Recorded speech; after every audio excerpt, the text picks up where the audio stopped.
My name's Nathalie Edwards, born in London, and but I'm actually half French.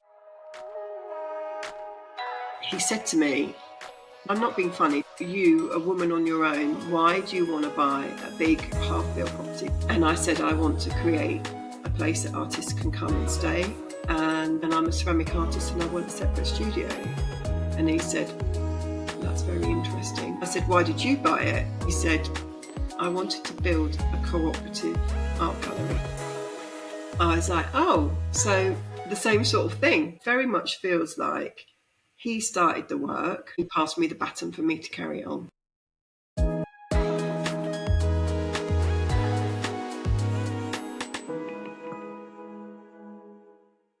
What does it take to walk away from the comfort of a high-paying career and to start again? Nathalie Edwards, a ceramic artist, project manager, creative visionary, traded her corporate job in London for the quiet countryside of southwest rural France. She shares the raw truth of her transition from guilt and burnout in a male-dominated industry to the healing power of creativity and community.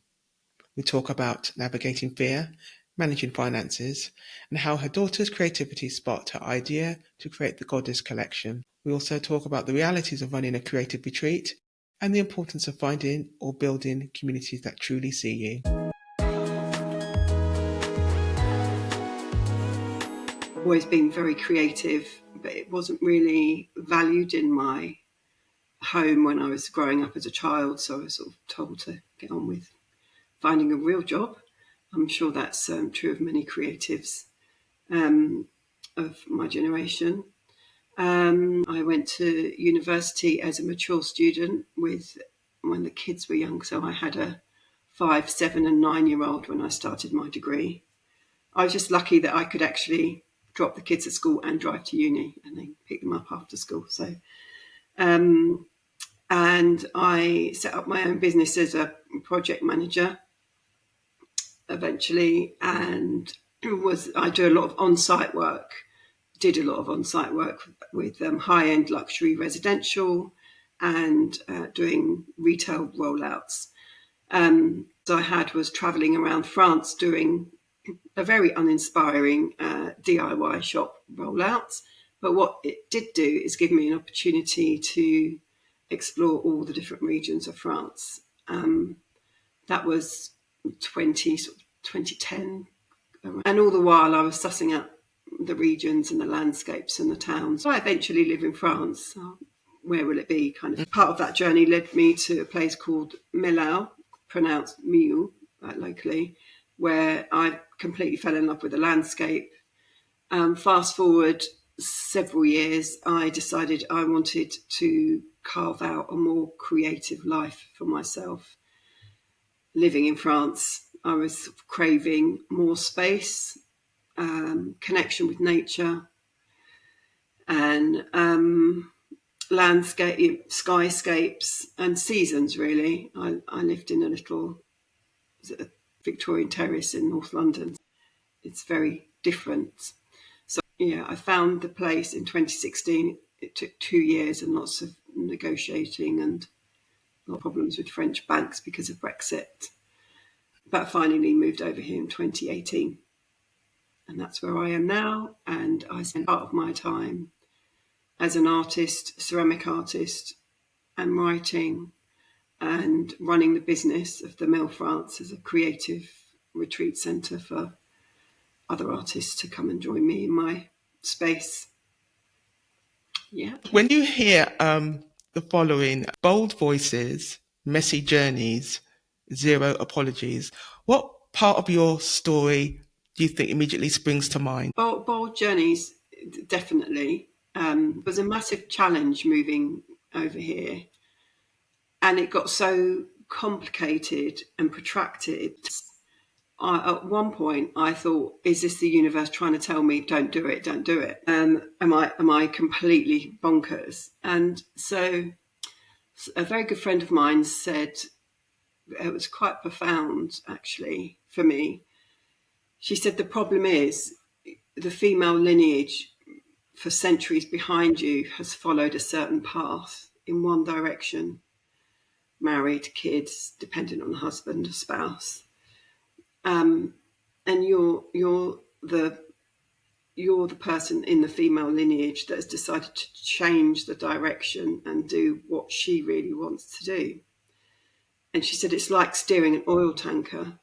All the lineage DNA behind you and before you is like quite resistant to this change to get you in a different direction. And she said, and that's why it feels so challenging. And that really resonated with me. So I kept going. Yeah, messy journeys. I think I think I would be described previously as a people pleaser mentality.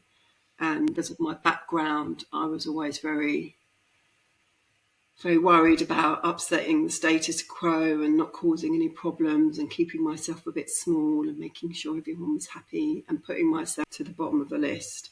The no apologies bit is the bit that I've struggled with. Sometimes there's even a bit of guilt for making such a drastic change. My children are all grown-ups, and the youngest was 20 when I moved over here.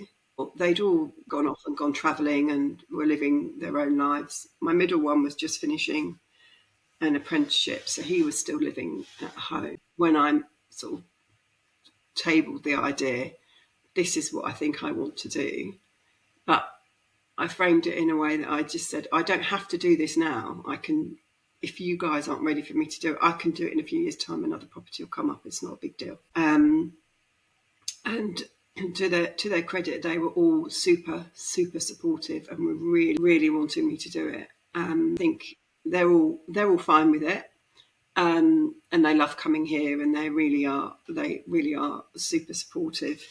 But I think there was a bit of guilt around that, really, and I could have had kind of a much easier life. There would have been more disposable income than there has been in the last few years.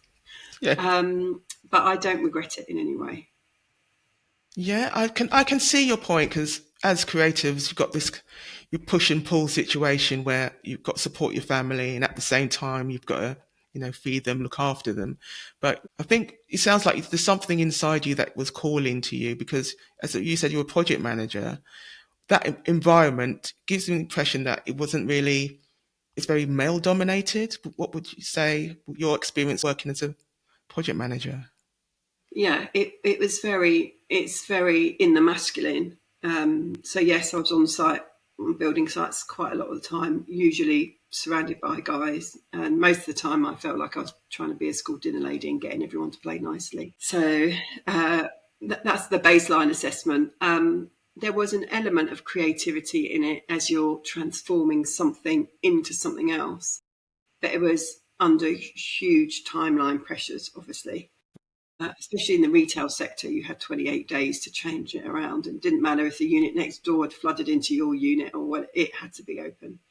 So the projects were very intense, and you were on call 24/7, and it was very kind of, the project led, and then you sort of have to lie down in the dark room for a while and recover for a bit of time before you hit the next one. And I did love the adrenaline and the sort of the project, and having a completion is like, wow, we've transformed from this to this. I loved that element of things, but it wasn't my own personal creativity that was coming out in these things. And so I started doing evening classes in pottery just to reconnect with my own creativity. Massively fell in love with pottery, and then started trying to shape my work week around having a Wednesday evening off and a Friday morning that I could do these different things. Yeah, so that's kind of the creativity that just kept coming. I guess it'd been suppressed for years and years.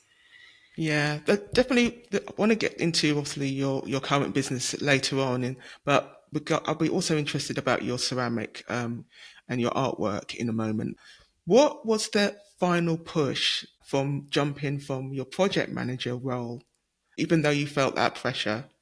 What was that final or push that got you to where you are now?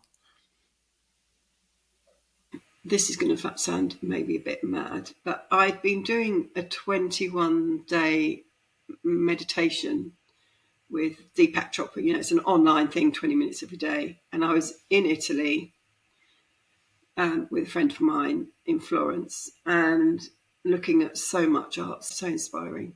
But just to backtrack a little bit, I did have a business idea that I was researching following my degree show and alongside me doing my my project management job, and it was taking up quite a lot of time. And I realised that I would have to get a huge amount of funding to launch this thing. In my head, I had it was going to take a few years to get a few £1 million to fund this project. Did I want to be doing that, chasing money for this big idea, and what would it give me in the end?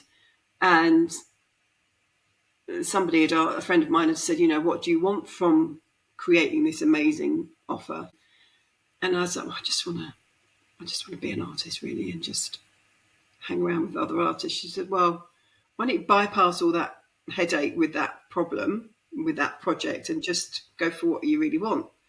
So with her encouragement and then this meditation and being in Florence, it just was like a light bulb moment, looking at this fresco on the wall with lots of people sitting along a long table. It might have been the Louvre or something.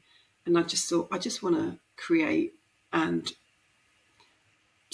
I said create and serve out loud. And it became, when I initially started the business, it was very much about serving others with like facilitating and hosting retreats and things. There's an element of that. But what I realised I was doing was I was 100% serving others and not serving myself. The artwork got less and less and less as I was running the business more and more and sort of making sure I was having a really fab time.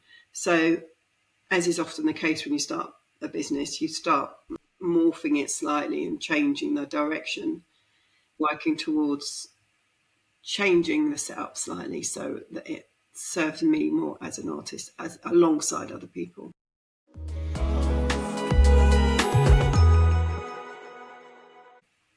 It just seems to be that, as well as you find in yourself, you had this drive to find your own people, your community.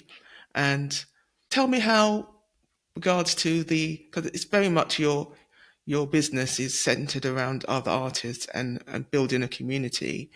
So slightly fast forward, you go to France and you decide to make a wonderful building into that's falling apart. I think it was a lot of work needed to do. Tell me about the mill and how that came about when you and how did you find it?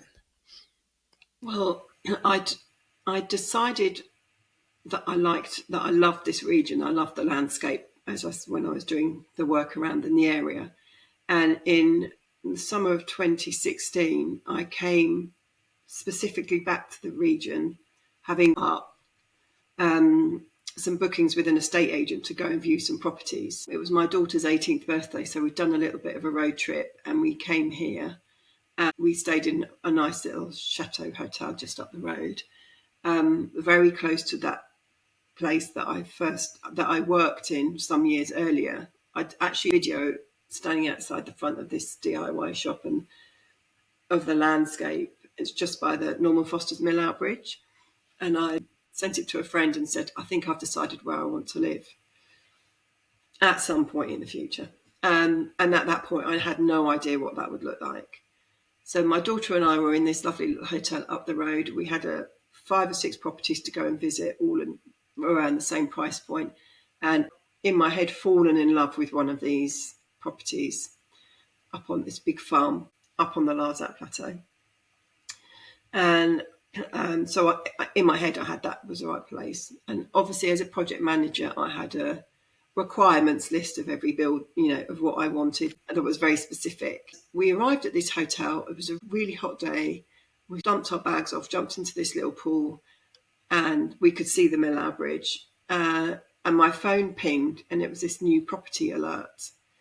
And I looked at it, and I said, that's weird. This property's just come up, and it's literally a 2 minutes drive down the road. And I thought, It's a bit industrial. It's a mill. It'll be by a river. There'll be mosquitoes. It'll be in a flood zone. Project manager. Red flags, red flags, red flags. But I called the owner, spoke to him, and he then proceeded to tell me all the things that were wrong with the property. But said, if you want to come and look at it in the morning, I'll come and pick you up. Because it was around the same price point, I said to my daughter, well, let's just go and have a look. It'd be a good benchmark with the other properties.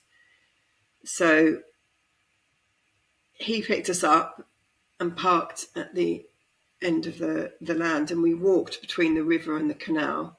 So we saw the end of the building first. My daughter was walking in front of me. She turned around and she just went, oh my God.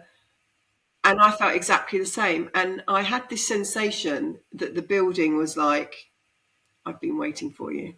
That sounds a bit mad, but it really was. It ticked all the boxes: access to we're by a river, a separate ceramic studio space, a space that could be a ceramic studio, had that. Some land, it had that. Rooms and internal space that could be changed into bedrooms and bathrooms, it had that. Structurally sound, an event space stroke exhibition space, it had that.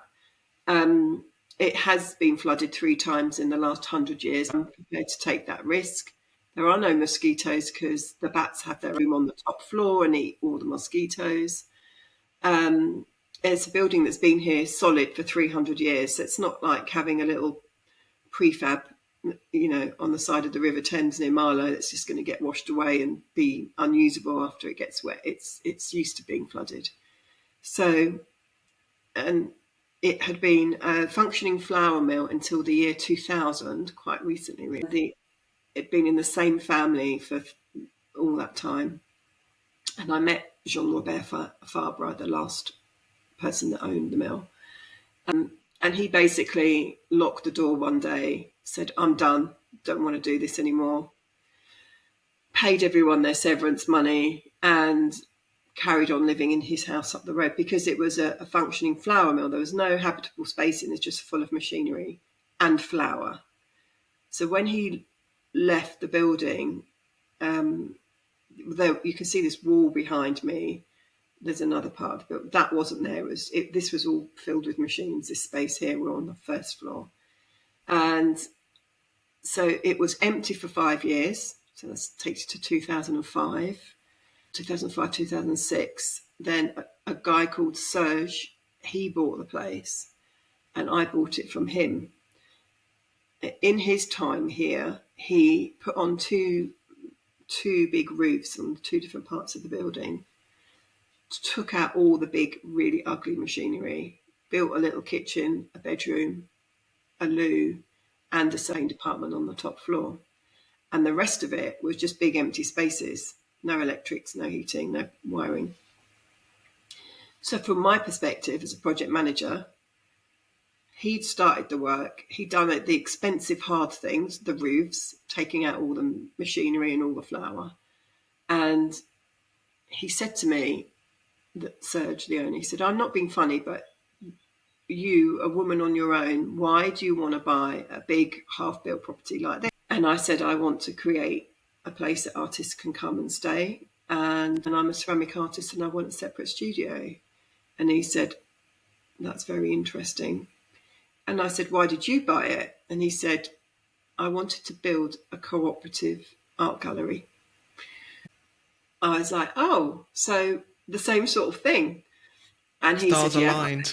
Yeah, very aligned. And I think it's 1,000 square meters of building. I don't know what that is in feet, but a lot. And I think he just got worn out with what he was doing. And he actually was quite an introvert, very creative himself, but he said, I'm not really good at talking to people. And so that side of the business where you need to be able to communicate with people to make things happen, he didn't really have that side of things. He was happy renovating the building and tinkering with his bikes and artwork and stuff. So it very much feels like he started the work. He passed me the baton for me to carry on. And he comes back quite frequently and has a look. I show him around and show him all the things I've done. And he said the last time I saw him, he said, "I knew you were the right person to take it on, because you're using your creativity and you're not just ripping the heart out of it and putting 10, replica units within the property." That's wonderful, because anyone can just refurb a place, but I think, as you were saying, that it just feels like you're continuing that story and putting the soul back into the property, or Yeah. continuing to do that. And so you have your project manager hat on while you're doing this work, and of course, it sounds like it needed some work doing because it's an older building. So while all of this is going on, where in your journey did you decide, okay, now I'm going to make this business happen? When did you start thinking of getting the artists into the building, and how did that come about, and how was it for you now? Well, what happened is I spent the first year renovating the property. We used a local plumber and a local electrician. I knew what I wanted all the spaces to be, more or less straight away, and that hasn't really deviated very much. That visioning how I wanted things wasn't the difficult bit. The funding of, and then we had friends, and I had I don't know if you've heard of Workaway. Somebody mentioned it to me after I'd been here for a few months, and I was like, would people really want to come and help me with this project? And she's like, absolutely. And actually, this place has been built with the love of many volunteers who have come. But I'd said to myself right at the very beginning of the project that I'm not just going to work at it like a project that has a timeline. I really wanted to enjoy the experience and connect with the local community along the way as much as I possibly could. So that basically meant most weekends there was some festival going on, and I would go with the workaways, and we'd have a lovely time. And whenever I was invited to anything, I would go. And that also meant we had lots of local people who were really curious about what we were doing and interested. And nearly every day there was someone walking down the drive saying, "Oh, I thought you might like to meet this musician here," or, "Oh, I heard that you need somebody who makes double glazed windows, meet so and so." So I felt very supported by the local community, massively. So we spent 1 year renovating. I just had a bit of Airbnb going on, and a lot of friends coming over to visit, obviously, and family. My son built the kitchen on the ground floor. That was one of the first things we did. Um, and and then I had these workaway helpers volunteering, which was wonderful.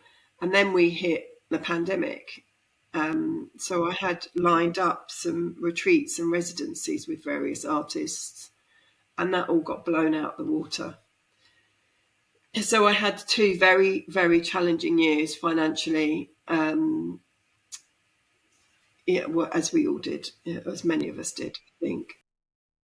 Initially, I really panicked, um, but I had a workaway who stayed with me for 6 months actually, and we built 2 more rooms with very little funds to make use of the time. And that's also when the sort of first moment when I had some proper time for my creativity. And that's when I started making goddesses. It sounds like, regards to what you've just said about community, was very important, and not just within the immediate surroundings, but the whole of the region seems to have just rolled up their sleeves as well, and the locals got involved, and is supporting you, and you supporting them. It sounds like that's at the heart of everything that you've been doing, as well as helping the artists as well. And it feels like it's good for you, even though there were dark times. Hopefully, will continue to be, because you're doing retreats as well. The Goddess collection, tell me about that. Your daughter inspired you. Yes, so during the first lockdown, like a lot of people, really suffered with anxiety and separating from the kids. I mean, they're all living their own lives, and they're in the UK, and they were all fine. but I had I just suffered with, not being able to get to them, and then not being able to. I found that super challenging, as did millions of people across the world. So I also didn't really have any funds coming in because I couldn't have people here. So it was a massively testing time, and I just felt I needed some distraction, like lots of phone calls with the kids on Zoom, as everybody did, and spent a lot of time reassuring me that they're all fine and it's not the end of the world, and calming me down. And I was still unpacking boxes at that time, and I'd unpacked a small female form sculpture that my daughter had done some years previously. And I just started with some clay making some female forms. And as I was doing them, they were really morphing into something a bit more, they just were taking on their own characters. And it didn't feel like they were sort of very exaggerated or primitive female forms that were forming. And they reminded me of like the goddess sculptures that get dug up around the world. And simultaneous to that, I was waking up at 1:11 every morning, and it was so random, like, oh, it's 1:11. And then the next night I'd look at the clock, because I like repeated numbers, obviously. Well, not obviously, maybe. And then it just became really odd that I was waking at that time. So I started looking into the significance of repeated numbers, and all the sacred texts around the world have put significance onto repeated numbers: 111, 222, 333. And the first series of goddesses, I decided to make 111, and I made them out of 1.1 kilos of clay. That's how they start, and they're all formed by hand, so some of that gets taken away.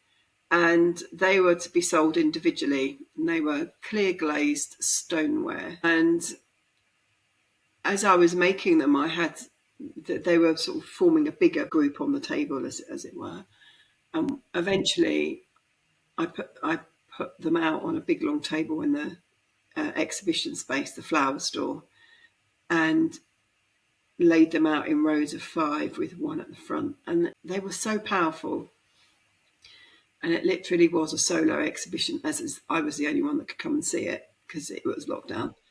And I sort of, as I was making them, I came to the idea of making 111 representing the 4 elements, so earth, air, fire, and water. And so eventually there will be 444 in the collection,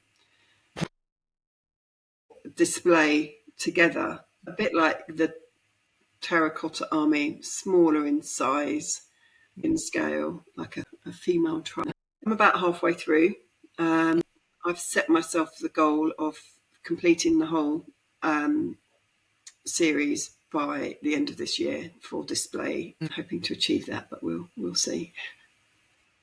Sounds amazing. It sounds like you're obviously evolving, and you've gone through these big life changes, and it just seems that you are settling into your environment, and you seem to be picking up something that you're listening, because some people just go through life and ignore the signals and the signs, but you seem to be like embracing it and using that as part of your creativity. Being where you are now, it seems like that's helping you with your art. So I just find that really fascinating, that as designers, we push our creativity aside, but we try and find our way in somehow through, whether it's, our environment or it's through the community that we're in. So yeah, tell me about your retreats, and what's happening now with the kind of things that you're doing. You're balancing your art as well as trying to be a business person. What kind of activities, and helping other artists, what you're doing with them? Yeah, I think a lot of us have to balance earning a living with being a creative artist. And cons with that, the positive thing is, you can make things without having the pressure of having to sell, because you're making money somewhere else to cover your, we all need money to live kind of thing. Then the negative is you have to spend time doing that other thing to allow you the freedom to be an artist. And it's that balance. And I haven't quite got it in alignment yet perfectly, but I think that's okay. I think I've spent time, beating myself up with, I should have those things finished by now. And why haven't I progressed so much? And I'm still not spending enough time because I'm writing a book as well. So I'm trying to write a book as well. I'm about 60,000 words into that. And I've just had to accept that things go in fits and starts. The idea is the winter months are my months for making and writing, and the summer months are the months where I host and facilitate other artists and writers here on retreats and residencies.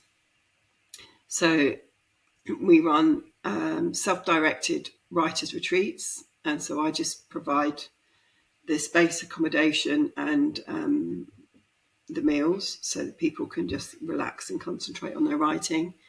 And they have proved really popular. And then we run some specific pottery courses that are led by other people. So I've just come off the back of a raku pottery course led by Helen Ashton from the Clay Studio. That we had 10 people on that. So it's great fun. They're very intense for me, very intense, busy weeks, obviously. Managing people's expectations, making sure everyone's having a good time, doing all the meals. But I get so much from it because it's so lovely to provide a space for artists and writers who they really appreciate it. I just received a message from someone who was here last week saying, I felt so inspired at the mill that I just want to come back. So it's really lovely that other people can see it. And it's not, yes, I've curated nice little vignettes around the place and everything's very considered in the rooms and the communal spaces. But I think there's something about the mill that really holds people, and the landscape and the nature. And the two of the women that were here were absolutely blown away by the bird song in the morning, and they early with blankets and went out and sat outside at 5 o'clock in the morning just to listen to the birds, the dawn chorus. And yeah, it's so lovely that people are giving themselves time to do that, to reconnect to nature. And sometimes all you need is some time in a place that feels nurturing and welcoming and inspiring. And then that's it. That's all I have to do, create that space. And it allows other people to just drop in and get creative. And I take so much joy from getting messages and seeing on Instagram people that have come here on writers' retreats and their books just being published. And I've had a tiny little part in that. Yeah, I was going to you're basically answering the question I was going to ask you next. What do you want artists and writers to take away when they leave your retreat? It sounds like it's a very peaceful space for them to be themselves. Yeah, and it's interesting. So the other model that we're moving towards is creative residencies and artists and writers rooms, where I do less of the catering. It's done more as a community, as a group. We've done that a few times, and it's worked really well. And that is the model that sort of serves me as an artist more, because that I get to hang out and work alongside other artists, and I'm not having to be the head, maternal figure that's making sure everyone's got dinner. And I've had to adjust to learning, to leaning into people.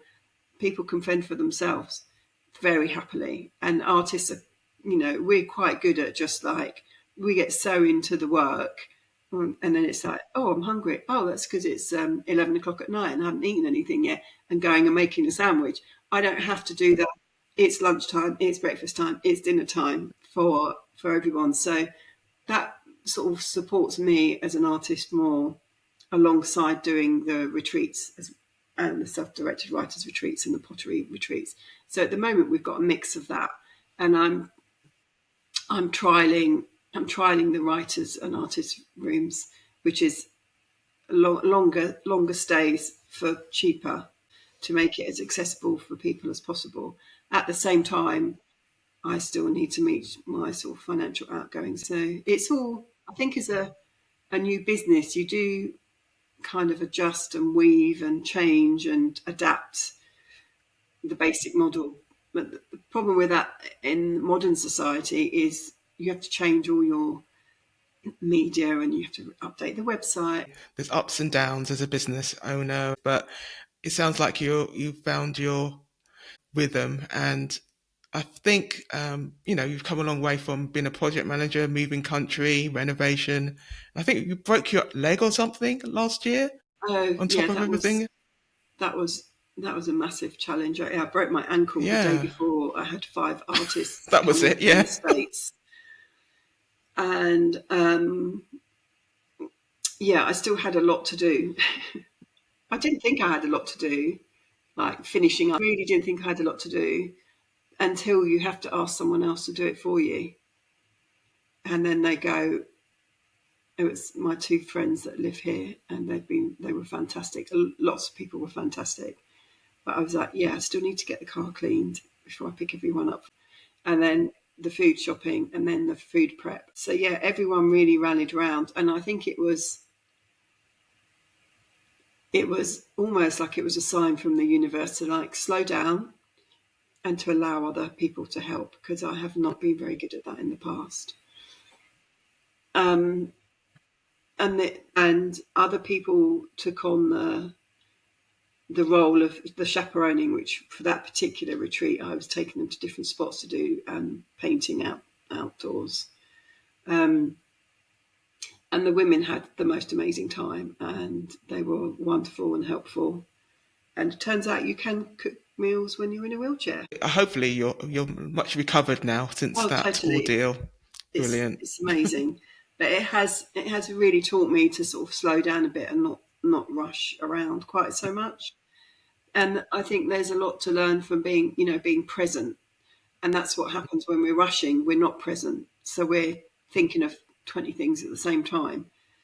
I mean, we're in those situations quite often, but it can't be avoided.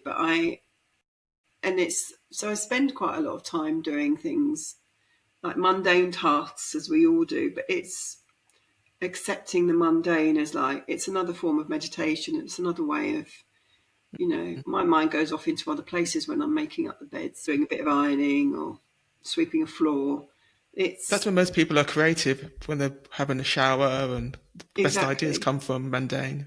exactly. And to be so close to nature and to be able to sit outside and look at stars and go for a walk along the river or up into the hills just from the doorstep it's I feel very blessed, very much gratitude.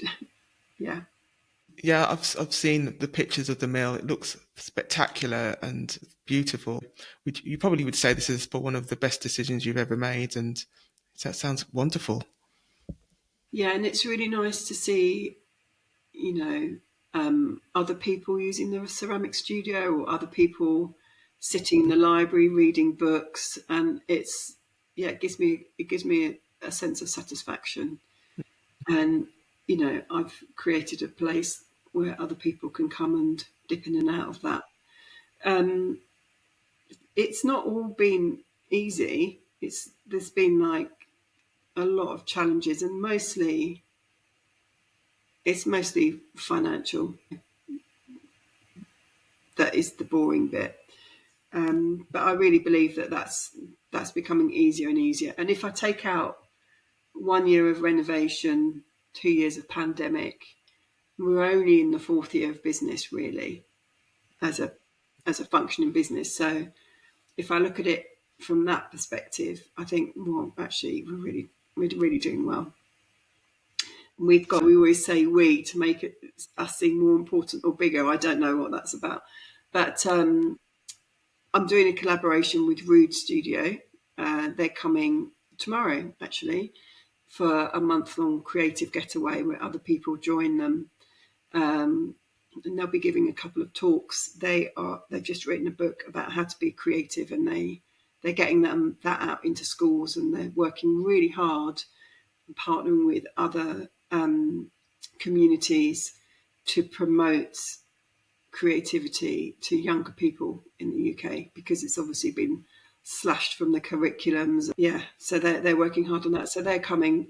It's their second visit, so I'm super excited that there'll be third visit. Actually, we've got Rob Ryan, the paper cut artist. He's coming in September with his wife, who's an artist as well. So he'll be here as part of a creative getaway, and we've got people just coming like a residency, just coming along and working alongside them, doing their own projects, but coming together for meals. And that's what I would say is super interesting to me as well, with the writers and whatever group it is. If it's writers, potters, artists, a mix, however it is, what happens is you get this incredible cross-pollination, and the people, for example, on the writers' retreat, it's a self-directed writers' retreat, so there's no regimented workshops. Pollination and the conversations that come out of that when people share what they're writing about, everyone will have the opportunity to say, oh, have you read, oh, if you're writing about that, have you read that book? Because that would really, you'd find that super interesting. Or have you seen that film? Because that character there really resonates with the character you're writing about there. And we share our top 10 favourite books ever. And that's really interesting when that all drops into the WhatsApp chat of, and who's read similar books and what you like. And then there's the library with quite a big selection of books on how to write books, but also by authors that have inspired me. And then other people donate books to the library when they go, I'm leaving this book here, and they dedicate a book to the mill.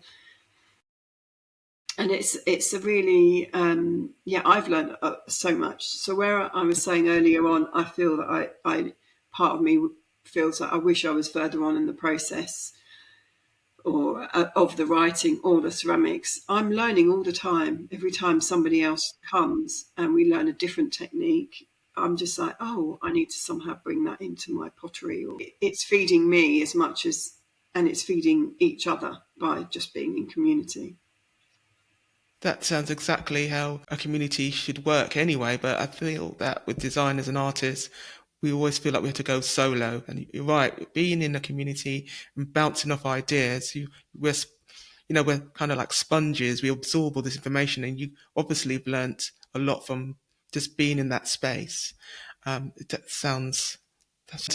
There's a segment of the podcast that it's called Studio Drawer.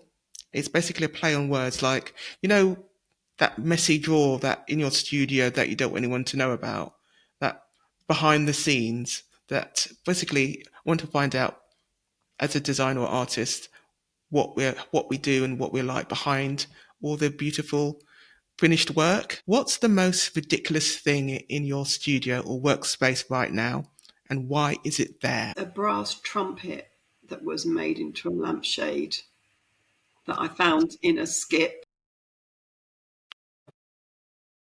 But it's broken, so it's going back in the skip, but I can't quite bring myself to get rid of it. And everyone talks about it. But I must say though, when I broke my ankle last year, all my kitchen is white drawers, so all the drawers look exactly the same. And because other people were having to help me, I had to make sticky labels for all the drawers so people knew where things went.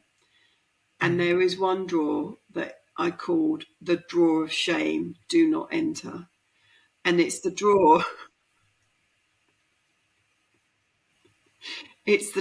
that I shove things in where I can't immediately find a space for them anywhere else. So yeah, About right. enter at your peril. You've been warned. What's one thing about your creative process that other people mightn't find surprising?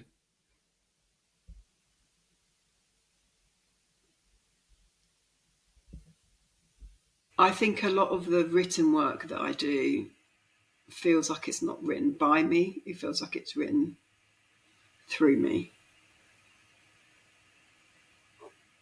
What's a creative disaster you still laugh or maybe cry about? And what happened in the end?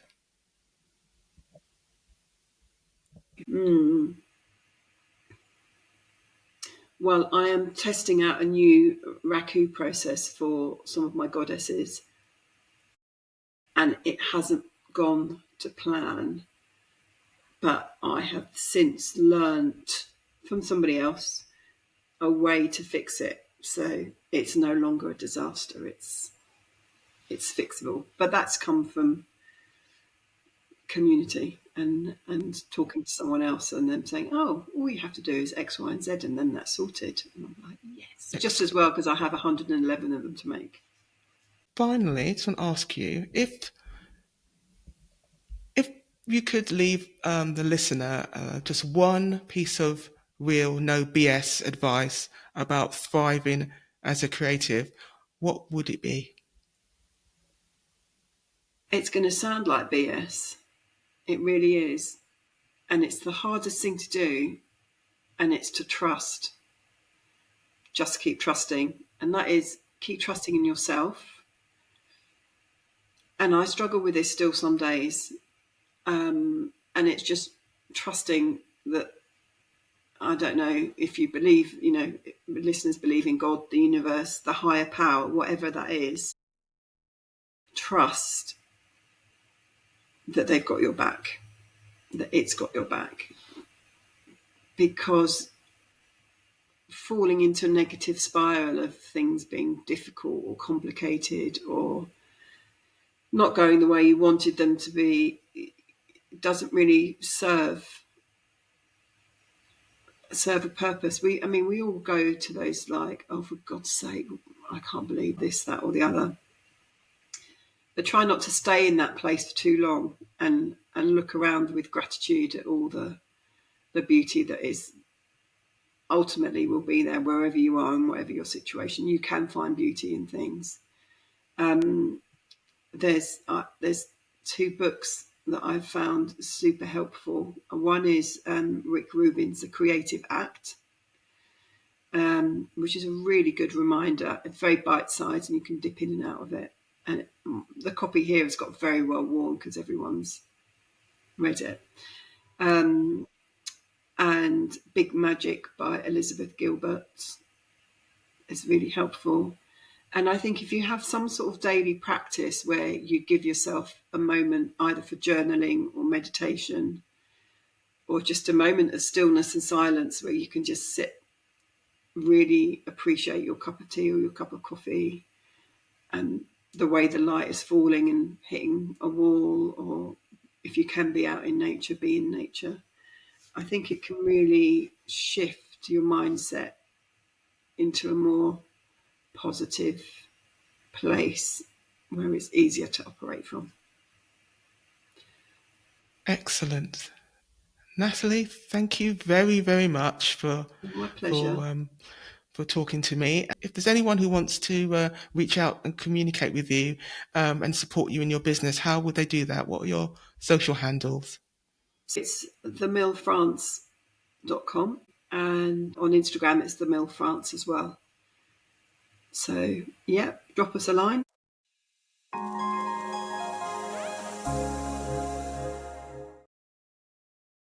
Like many creatives, Nathalie faced guilt for stepping away from a secure career to starting over and moving abroad, and the constant challenge of balancing art and financial survival. Yet, instead of letting these obstacles stop her, Nathalie turned anxiety into action, transforming an old mill into a retreat and learning to lean on community support. Her story reminds us that creativity isn't about smooth journeys, it's about persistence, trust, and the courage to build space for yourself and others. As you reflect on this episode, ask yourself, where are you holding on to guilt that's blocking your creativity?